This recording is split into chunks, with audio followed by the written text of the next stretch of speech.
सोचल सपना तू दिहल बिगाड़ तोहरे चलते हो गई बेकार। हो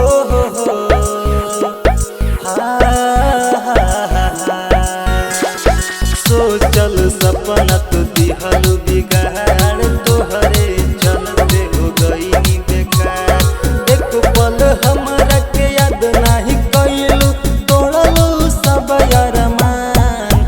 आरे गइलू ए जान छोड़ी के गइलू ए जान। ओहो गइलू ए रानी छोड़ी के गइलू ए रानी।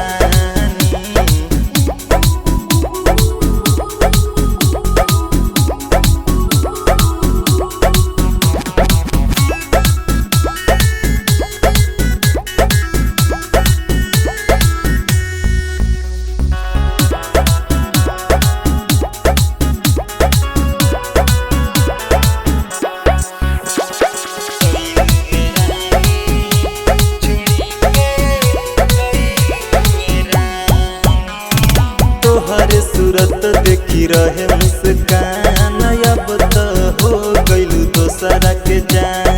ओ हो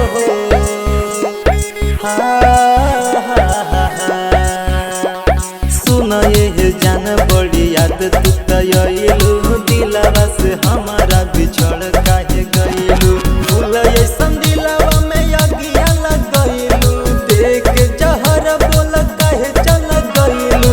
लागे चल जाई परान। आरे गइलू ए जान छोड़ी के गइलू ए जान। गइलू ए रानी छोड़ी के गइलू ए रानी। Surya recording studio रावस्टगंज Sonbhadra.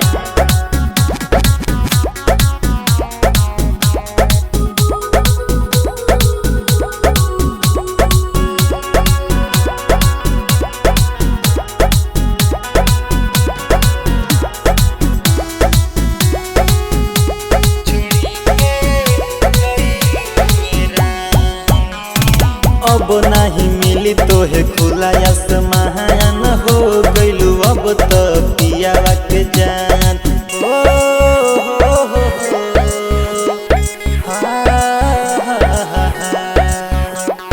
जाके ससुरवा बदल काहे गइलू। पियावा के प्यार में पिघल कैसे गइलू। नित्या नागेंद्र के याद नहीं कइलू। पियावा के कोरवा में जाके सुत गइलू। ससुर के हो गइलू सान। आरे गइलू ए जान